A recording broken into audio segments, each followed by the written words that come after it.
Bueno, primero quiero agradecer la invitación a el maestro José de Jesús Castellano. En efecto, no puedo, a pesar de que soy vecina de la universidad, no puedo estar en vivo el día de hoy porque estoy un poco más lejos. Me encuentro ahora haciendo una estancia de investigación en Roma. Pero bueno, siempre es un gusto regresar a hablar sobre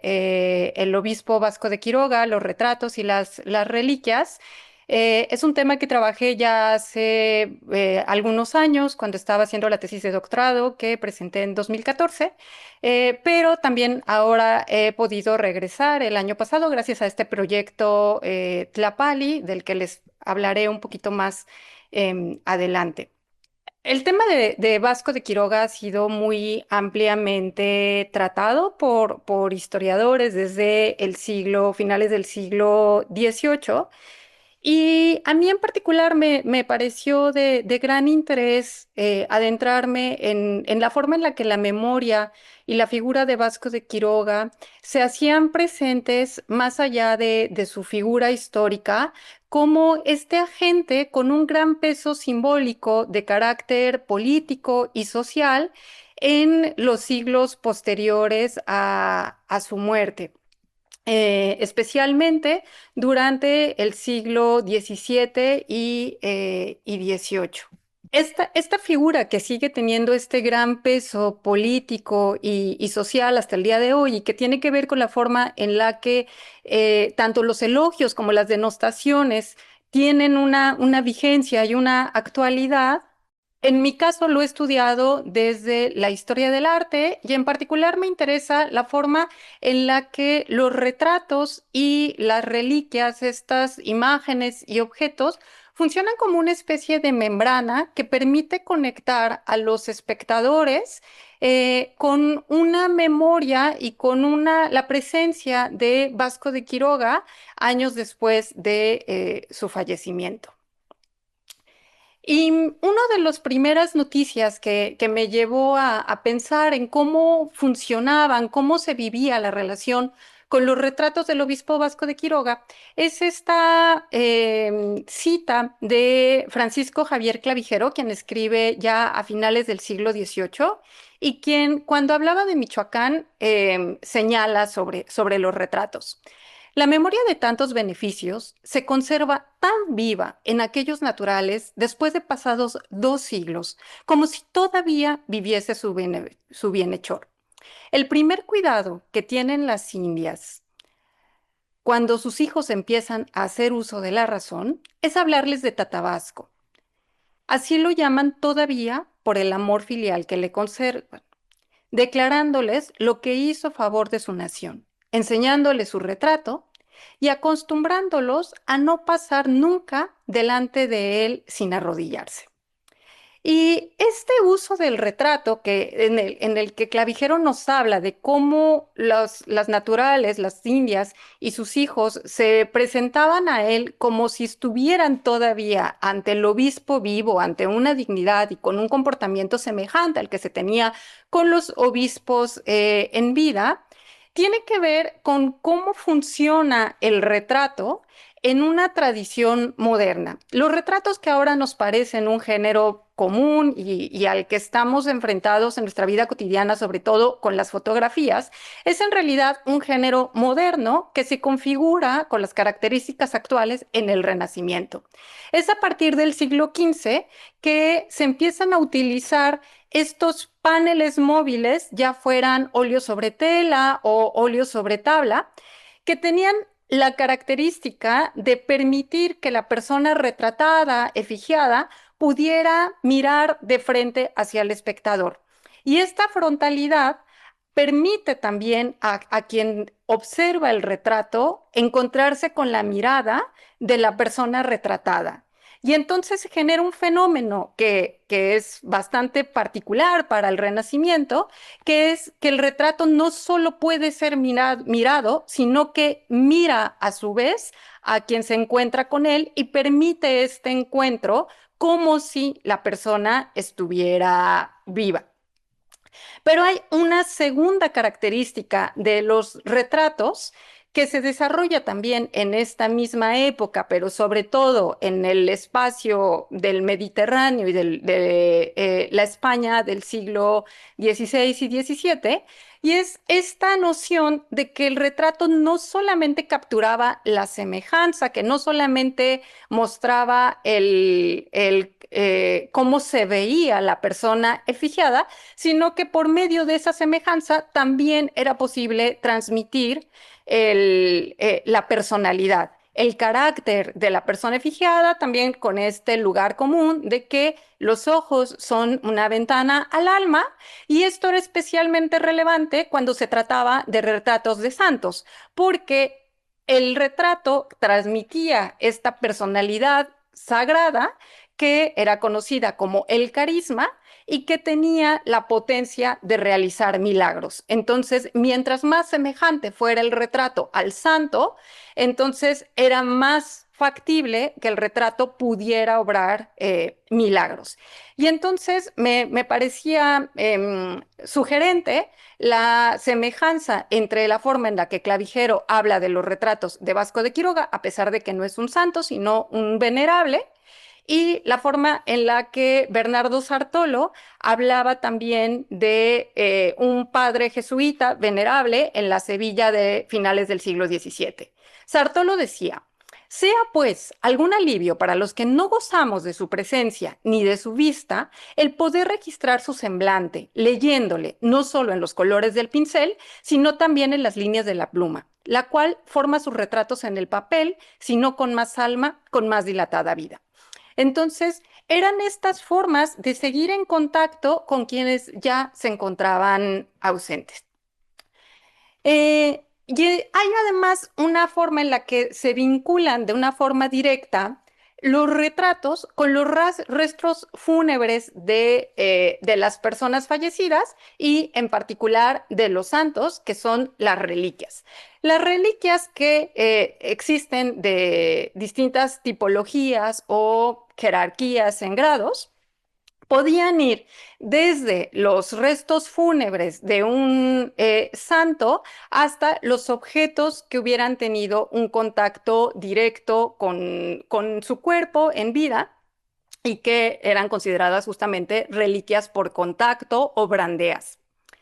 La idea que hacía activar a las reliquias como también objetos capaces de obrar milagros era que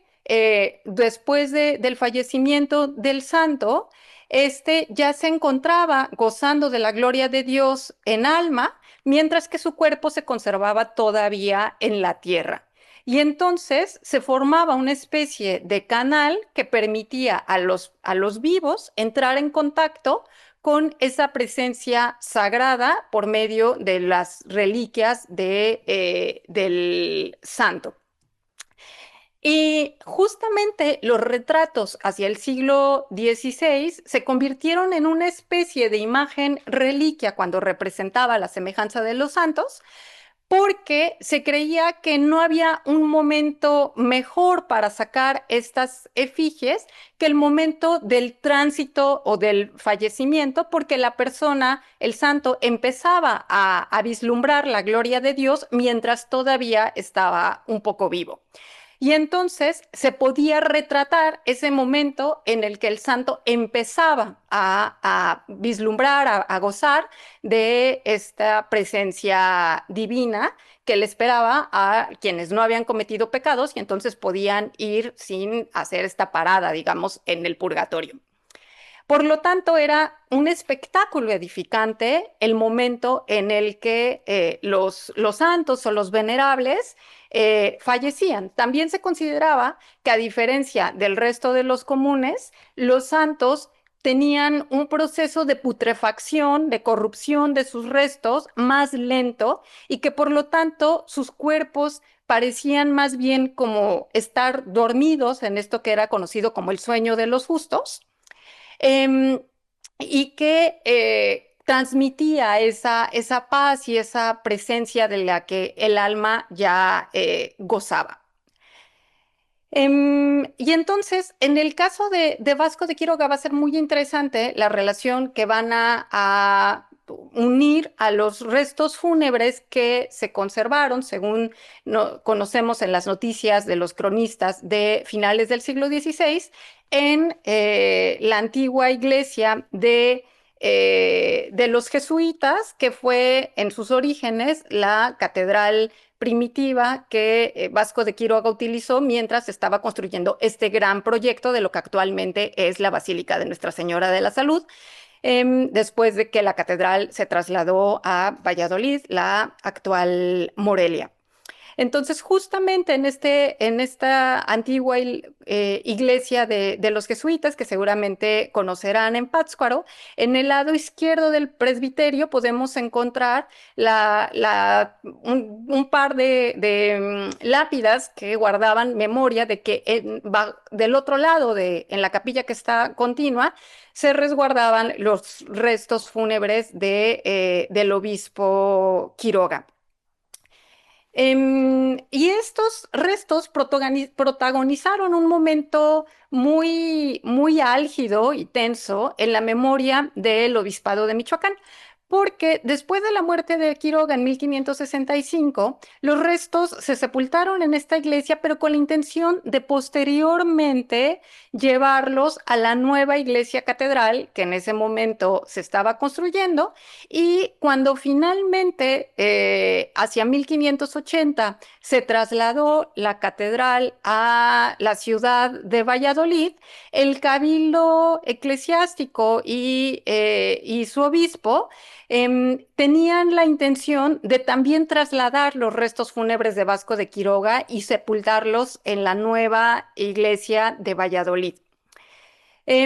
Para este momento, la iglesia ya estaba administrada por la Compañía de Jesús, que había llegado a Pátzcuaro en 1572 y que había recibido esta antigua iglesia, mientras que los oficios se habían trasladado a la primer nave que se había terminado de la nueva iglesia y que fue parroquia y ahora Basílica de Nuestra Señora de la Salud. Pero cuando intentaron trasladar los restos, los indígenas se levantaron, se amotinaron, peleando por dos cosas en particular: una campana, de la que también vamos a hablar más adelante, y los restos fúnebres de Vasco de Quiroga. Cuentan fuentes muy tempranas de 1585 cómo estos miles de naturales se presentaron con arcos, flechas y piedras para impedir que los restos fueran trasladados hasta Valladolid, y finalmente colocaron una gran lápida sobre el lugar en el que estaba el sepulcro. Hacia unos años más tarde, los jesuitas reedificaron esta iglesia después de un incendio, aunque parece que el incendio tampoco dañó gran parte de la iglesia, pero reedificaron la iglesia para hacerla más grande y destinaron una capilla que está justo del lado izquierdo del presbiterio a la memoria de Vasco de Quiroga como su benefactor. Es una tradición jesuita el honrar la memoria de sus fundadores, normalmente personas que tenían incluso carta como fundadores reconocida desde el general de la orden en Roma. Y en este caso, Quiroga no tenía ese papel jurídico, pero sí se le consideraba un benefactor de la orden porque además había ayudado a solicitar ante Roma y ante Felipe II el envío de misioneros jesuitas hacia la Nueva España. Y entonces es probable que haya sido los jesuitas quienes mandaron hacer un retrato fúnebre que representaba al obispo Vasco de Quiroga, según las descripciones de 1649, en la ropa misma en la que había sido sepultado, em, y que servía como el registro visible de esas reliquias que estaban ahí sepultadas. Y que además es un recurso que también resulta común para la época, el generar esta tensión entre las reliquias que son invisibles, pero que tienen una potencia milagrosa, y el retrato que es visible y que se activa con la cercanía de las reliquias. Estos restos fueron exhumados a finales del siglo XIX y justamente vemos aquí a mano derecha los retratos de el cráneo publicado por Nicolás León. Bueno, fueron exhumados a finales del XVIII y también fueron exhumados a finales del siglo XIX y finalmente fueron trasladados hasta el lugar en el que se encuentran hoy en día, en esta primera capilla, en el mausoleo que diseñó Manuel González Galván y que se encuentra en la Basílica de Nuestra Señora de la Salud de Pátzcuaro. Entonces, em, hay por lo tanto, una relación muy directa entre entre los restos fúnebres con los que van a destacar como una especie de tesoro para los naturales de la ciudad de Pátzcuaro y los retratos, en especial a partir de esta tradición de la existencia de un retrato fúnebre que representaba al obispo y que tenemos documentado entre 1649 y cuando escribe Joseph Moreno, el primer biógrafo de Vasco de Quiroga, en 1778. El retrato, lamentablemente, se perdió ya para cuando Nicolás León escribe también su biografía sobre Vasco de Quiroga. No se encuentra más en el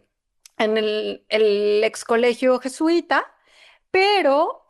dio origen a una tradición de una vera efigie, es decir, un verdadero retrato. La idea de que los retratos que ahora conocemos conservan la semejanza de cómo se veía Vasco de Quiroga en vida. Y dio origen a estas dos familias de retratos. Por un lado tenemos los retratos de busto, especialmente en este registro oval que encontramos en Santa Fe de la Laguna, en el grabado que acompaña la biografía de Joseph Moreno a finales del 18, y en este otro óvalo que forma parte de las colecciones de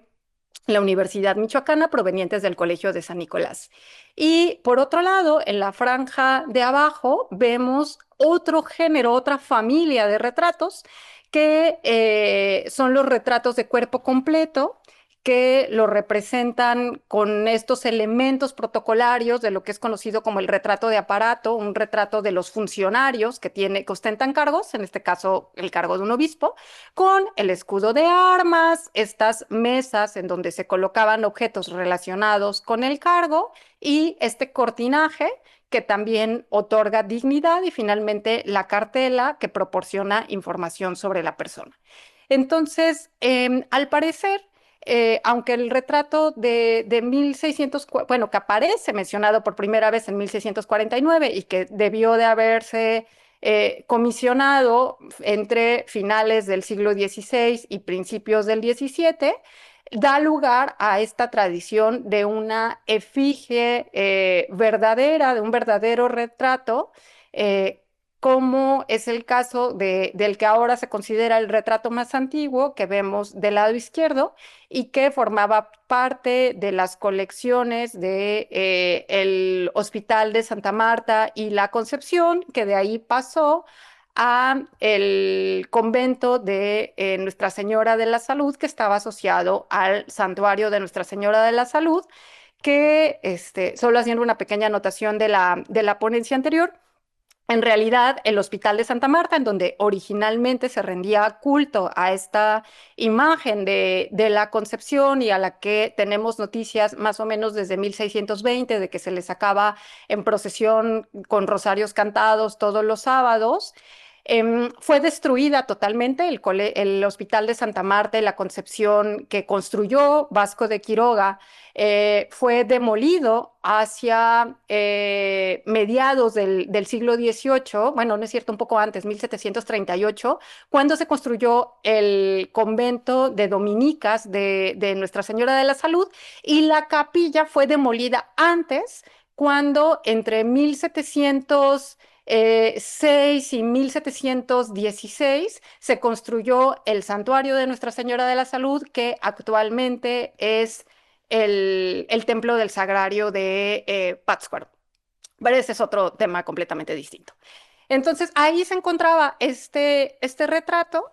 y que forma parte de esta tradición, como vemos del lado derecho, vinculada a los jesuitas, de los retratos fúnebres. Lo que tenemos del lado derecho es la mascarilla fúnebre que garantizaba la máxima semejanza, pero que también era una reliquia por contacto, porque justamente se hacía con estas vendas de yeso colocadas sobre el rostro de la persona en el momento de su fallecimiento, que se sacaron de Ignacio de Loyola, el santo fundador de la Compañía de Jesús, y que entonces podemos ver tanto en la escultura como en el retrato que se garantizaba esta semejanza que daba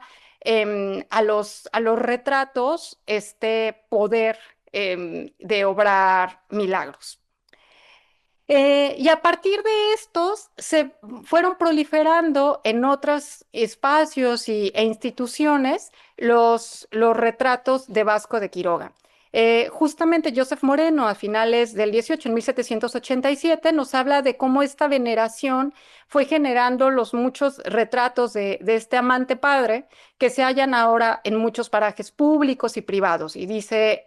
Joseph Moreno, los hay en la sala del Cabildo de esta catedral, en la iglesia de la Compañía de Pátzcuaro, en este colegio de San Nicolás, en los hospitales de Santa Fe de la Laguna de México y del Río, no contentándose en algunas partes con menos que con dos o tres de ellos. Aún entre las personas particulares, los que han blasonado de hijos de Michoacán han tenido entre las prendas de tales un retrato del padre común de la provincia. Entonces, pues esto justamente nos prueba que hacia el siglo XVIII eclosionaron los retratos de Vasco de Quiroga, porque de estos retratos que conocemos actualmente, que seguramente hay otros santos que se perdieron y que no sobrevivieron, además del de 1649, la gran mayoría son del siglo XVIII. De hecho, parece que es a partir de el segundo tercio del siglo XVIII que empiezan a ver como un momento en el que se revitaliza la memoria fundacional del obispado y la figura de Vasco de Quiroga, y hay varias instituciones, entre ellas el Colegio de San Nicolás y los hospitales de Santa Fe de la Laguna, que mandan a hacer retratos en ese momento y que también es justo, coincide con cuando se construye por primera vez la galería de retratos de la Catedral de Valladolid, en donde había ya algunos retratos de los obispos, más o menos desde el último tercio del siglo XVII, pero faltaban los retratos de los primeros obispos, y entonces para poder generar esa serie se completó mandando fabricar, aunque en la mayoría de ellos, pues con rostros inventados, los faltantes. El caso del retrato de Quiroga fue distinto, porque, pues como hemos visto, había una tradición de un retrato venerable, de una imagen verdadera, aunque tiene una cosa muy particular, porque sabemos el retrato de Vasco de Quiroga de la Catedral de Valladolid fue pintado sobre un retrato previo que representaba al obispo Ignacio de Trujillo. Y justo aquí vemos como el rostro es un poco extraño, como en estas sombras muy marcadas y que por un lado parecen citar con total conciencia el referente de Pátzcuaro, pero por otro lado cómo se transluce una inscripción anterior en, en la cartela y también en el escudo de armas, que dejan ver, y de hecho aquí se alcanza a ver en la parte de atrás, el nombre de Felipe Ignacio de Trujillo, en una cosa que resulta muy problemática. ¿Por qué la catedral no mandó a hacer un retrato nuevo? ¿Por qué no mandó a hacer además el retrato de su primer obispo a un taller destacado de la Ciudad de México? De hecho, ninguno de los retratos que se conservan de Vasco de Quiroga pertenece como a estos talleres de primera línea, de un pincel destacado. Em, Sino que además utiliza esta expediente ya reutilizado de un retrato que ya formaba parte de las colecciones de la catedral. No tenemos todavía una respuesta final, pero sí resulta también muy revelador el cómo se lee el caso del retrato de catedral. Nicolás León, cuando lo vio a finales del siglo XIX, dijo sobre él en su biografía de 1903: compite en lo pésimo con relación al parecido con el de Uruapan, y hay la risible circunstancia de haber sido la pintura en su origen un retrato del obispo don Felipe Ignacio Trujillo y Guerrero, al cual se le borró la cabeza, escudo de armas e inscripción y se le adaptaron las correspondientes al señor obispo. Censurable será que el Cabildo Eclesiástico de Michoacán siga conservando esa ridícula caricatura de su protoparens. Bueno, eh, el trabajo de Nicolás León es totalmente pionero en la forma en la que va rastreando los retratos y también esto que vamos a llamar las reliquias de Quiroga,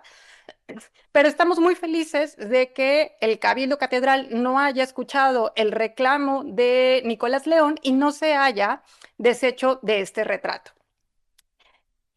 Gracias a este proyecto Tlapali que coordino junto con la doctora Elsa Arroyo del Instituto de Investigaciones Estéticas, el año pasado tuvimos oportunidad de hacerle estudios científicos al retrato de catedral con una serie de estudios de imagenología como rayos X, que es lo que estamos viendo aquí a la derecha, luz infrarroja, luz ultravioleta, distintos espectros de la luz visible. Y entonces, pues justamente en la radiografía pudimos rescatar no solamente la efigie de Ignacio de Trujillo, que efectivamente se parece mucho al retrato que sí se conserva de el obispo del primer tercio del siglo XVIII en la Galería de Obispos de la Catedral, que es el que vemos aquí a la izquierda, sino además descubrimos una cosa que nos sorprendió mucho y es que fue un retrato que se reutilizó 3 veces. Hay un retrato previo al retrato de Ignacio de Trujillo, que probablemente en la catedral no tenían idea de que había una capa anterior y que probablemente fue una reutilización del pintor que hizo al Ignacio de Trujillo previa a la llegada del cuadro a la catedral. Mi hipótesis es que en realidad se trataba de un uso simbólico de la imagen, que el obispo Ignacio de Trujillo se estaba presentando como un nuevo Vasco de Quiroga, porque a partir más o menos de finales del siglo XVII, cuando se activa el culto de Nuestra Señora de la Salud como patrona del ayuntamiento de españoles de la ciudad de Pátzcuaro, entra en conflicto Pátzcuaro con Valladolid peleando por la capitalidad política. Si bien Valladolid va a continuar siendo la sede de la catedral, Pátzcuaro pelea y gana en 1706 eh,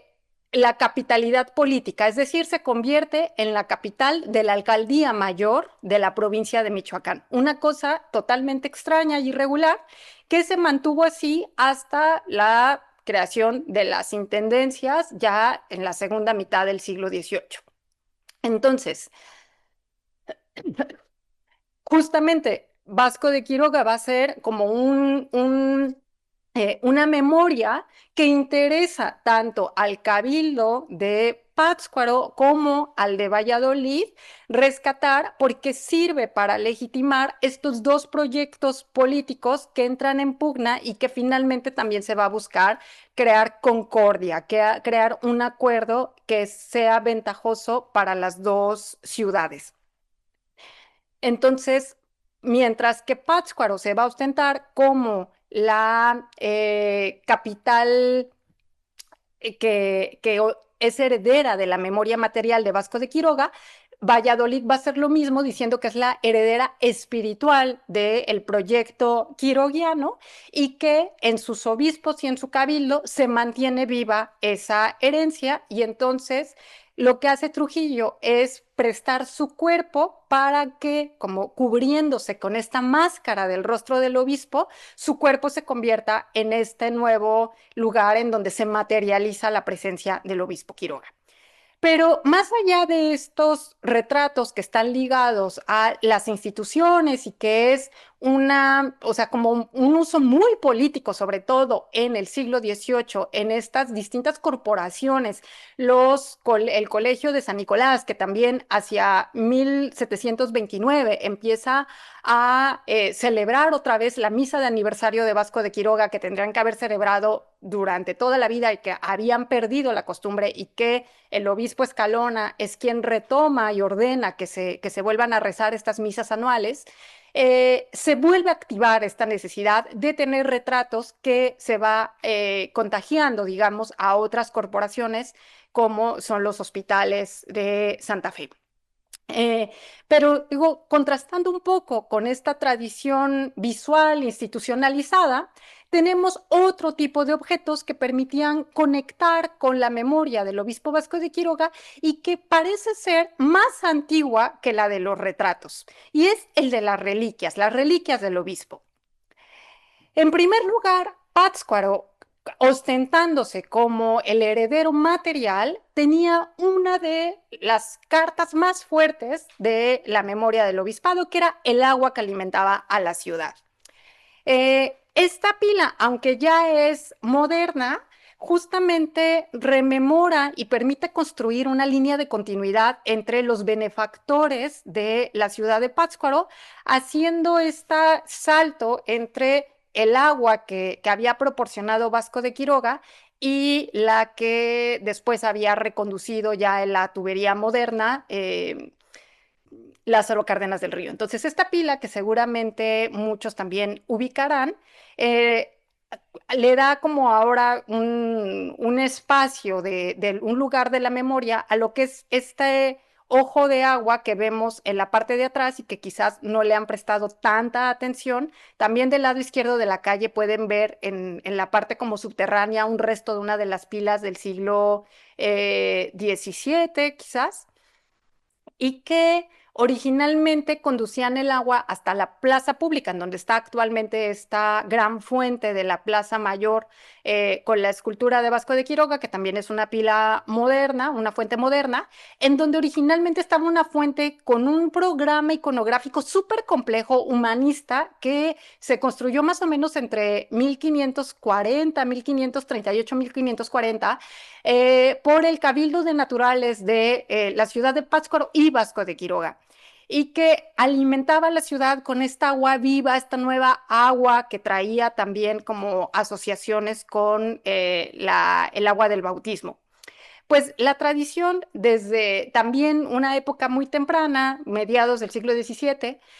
asociaba a esta pila con un milagro realizado por Vasco de Quiroga. Y entonces lo que cuentan es que cuando Vasco de Quiroga elige Pátzcuaro para fundar ahí su catedral, desplazando la sede de Tzintzuntzan a Pátzcuaro, que también eso fue un gran problema político y social,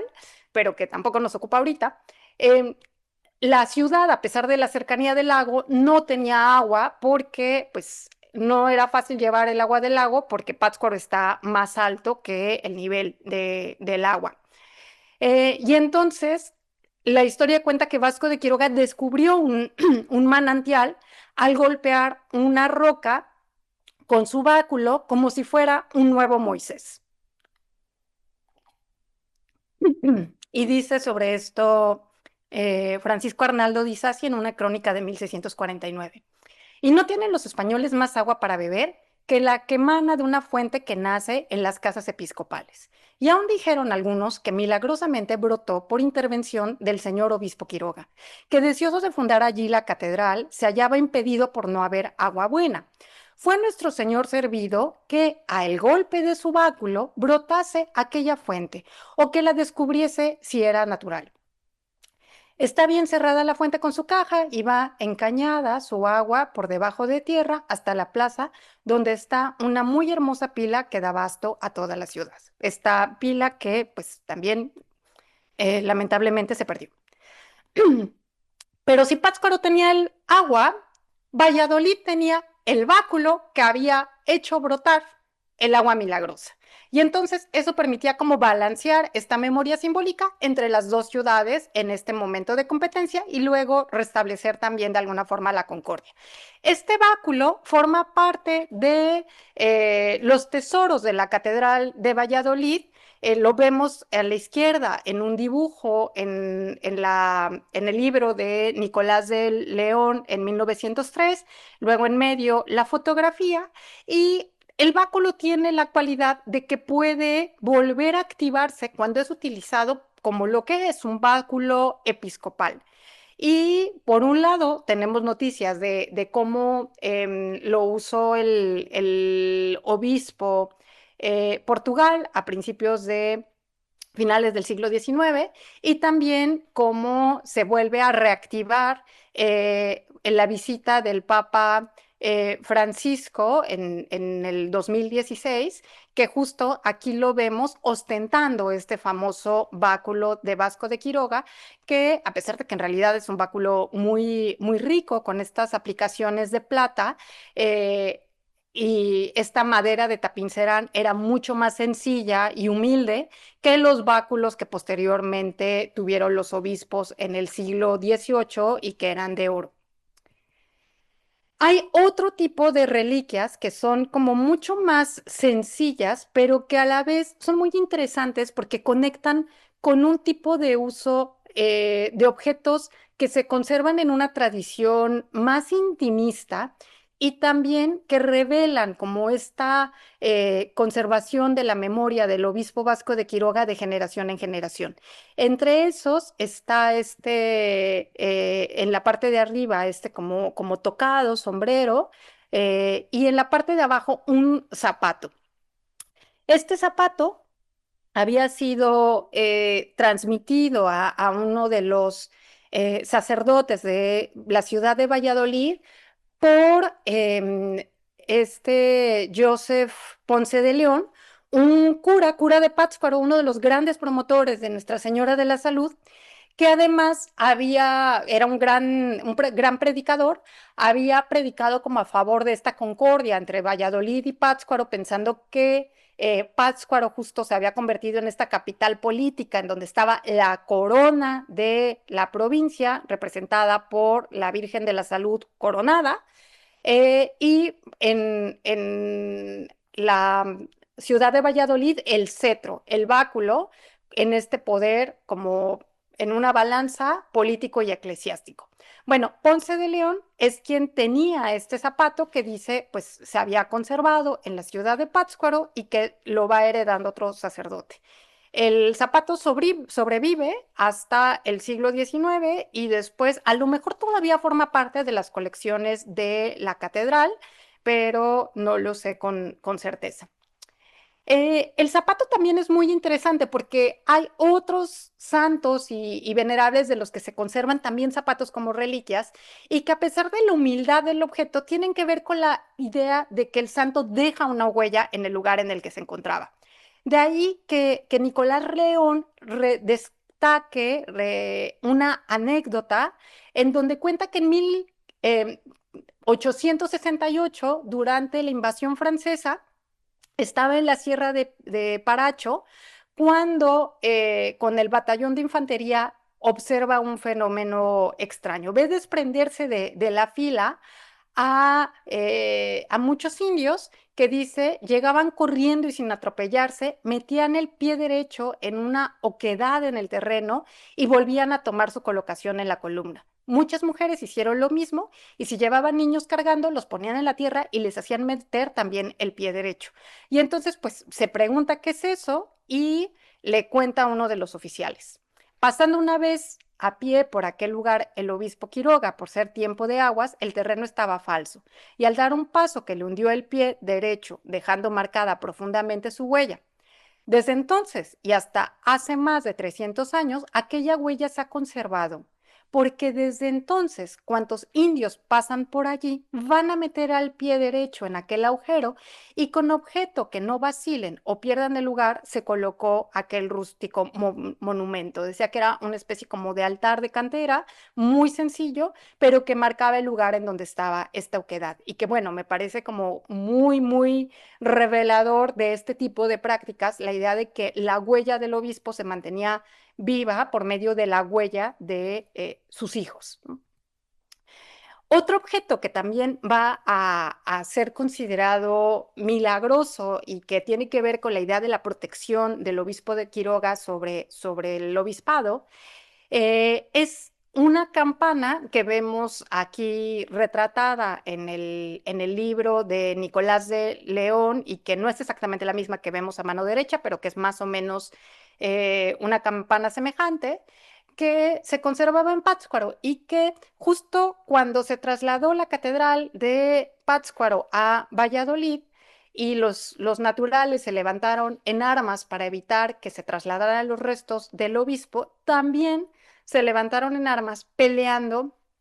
por esta campana, porque decían que era injusto que se la llevaran a Valladolid porque la habían pagado ellos. Esto reproduce un pleito muy semejante de los naturales de Sinsunzan, que también habían reclamado cuando se trasladó la catedral a, bueno, más bien cuando se fundó la catedral por Vasco de Quiroga en Pátzcuaro, por unos órganos y unas campanas que decían que ellos habían pagado y que les pertenecían y que no era pues legal, digamos, que se las llevaran.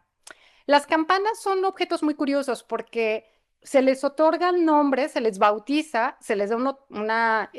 personalidad, y también se les castiga cuando llegan a producir algún daño a un campanero, a un sacristán, impidiendo que vuelvan a dar vueltas. Em, y entonces son objetos a los que se les otorga como esta agencia, un poco como objetos vivos, y, y además que tenían como este poder, por un lado, de regular la vida cotidiana, porque no solo llaman a misa, sino que también regulan las horas del día, sobre todo cuando no había relojes individuales, anuncian los eventos especiales y también se hacían sonar para tratar de ahuyentar las tempestades. Eh,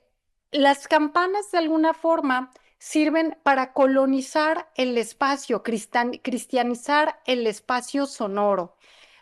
En el caso de la América virreinal, desplazando la tradición de los caracoles, pero también, por ejemplo, en el caso de la Reconquista o de estos espacios árabes, competían con otro tipo de sonidos rituales, como por ejemplo los llamados de los minaretes en las tierras del Islam. Entonces, es un objeto que sirve para intervenir el espacio, para cristianizarlo, y al que se le daban estos poderes de poder, por ejemplo, alejar los rayos y las tempestades. Esta en particular estaba ligada a la memoria de Vasco de Quiroga porque se decía que él había consagrado. Y desde una fecha además muy temprana, 1585, Francisco Ramírez, que era el rector del Colegio de los Jesuitas de Pátzcuaro, reporta: es otro prodigio que ha experimentado constantemente con una campana que allí en Pátzcuaro se conserva, la cual fue consagrada por nuestro obispo. Se ve y es público que tiene esta tan singular eficacia para disipar las tempestades que al punto que la tocan, si las nubes que amenazan el daño va subiendo, se retiran con una presteza increíble. Y ya estas sobre el hemisferio se deshacen en abundantes y suaves lluvias o, cuando más, en inocentes rayos. Entonces, pues aunque Francisco Ramírez no dice que el obispo sea quien obra el milagro de liberar a la ciudad de este peligro de las tormentas, sí asocia la consagración del obispo a la memoria de la campana que se seguía conservando hasta 1903 activa y vinculada al obispo Quiroga. Y finalmente, ya para terminar, eh, hay una par de objetos que, además de esta silla de la que no les voy a hablar ahora, pero que también se conserva en Santa Fe de la Laguna, había un par de objetos que formaban parte de la vida cotidiana de las familias de Santa Fe de la Laguna, del Hospital de Santa Fe de la Laguna. Y eran un juego de arras, estas 13 monedas que se utilizan en el matrimonio, y de dos anillos, lo mismo para el matrimonio. Em, Según lo que nos cuenta Joseph Moreno, estas, pensando justo en la pobreza de las familias de Santa Fe, dice, atendiendo a que ay, se tapa un poco y no puedo leerlo. No tienen, o sea, estos miserables no tienen para dar en sus casamientos las arras que según rito de la iglesia romana se acostumbran, les dejó a los pueblos de Santa Fe de Michoacán 13 monedas de las que eran corrientes en su tiempo para que las destinasen a aquel uso y les sirviesen a todos los del pueblo. Es cosa digna de observarse que en más de 200 años que han servido las monedas en todos los casamientos que allí se han celebrado, no se ha perdido una, habiendo estado muy lejos de prenda tan amada la codicia, que no respeta a lo más sagrado o el descuido y negligencia de muchos que hasta ahora la han tenido a su cargo. Y entonces, pues de alguna manera, Vasco de Quiroga se convertía en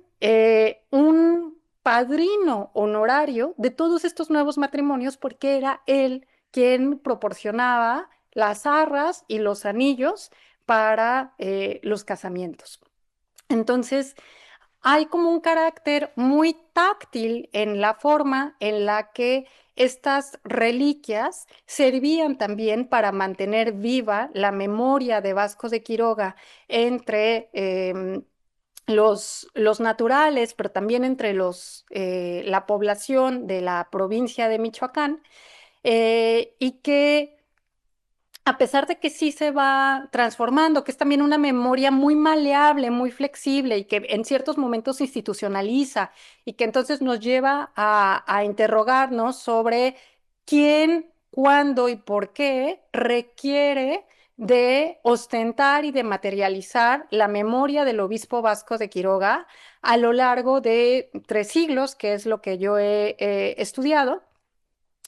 Y que pues está conectado con esos contextos políticos y sociales de las distintas comunidades, pero que a la vez nos llevan a que, aunque sea legitimado por medio de la tradición el que estos objetos provenían todos del siglo XVI, en realidad pues nos revela mucho más de la vida de las comunidades el saber por qué y cuándo tuvieron que rescatar o reactivar, revivar la memoria del obispo, que si realmente provenían o no del siglo XVI, ¿no? Bueno, pues entonces con esto concluyo y agradezco mucho, espero no haberme pasado del tiempo, agradezco mucho su atención. Gracias.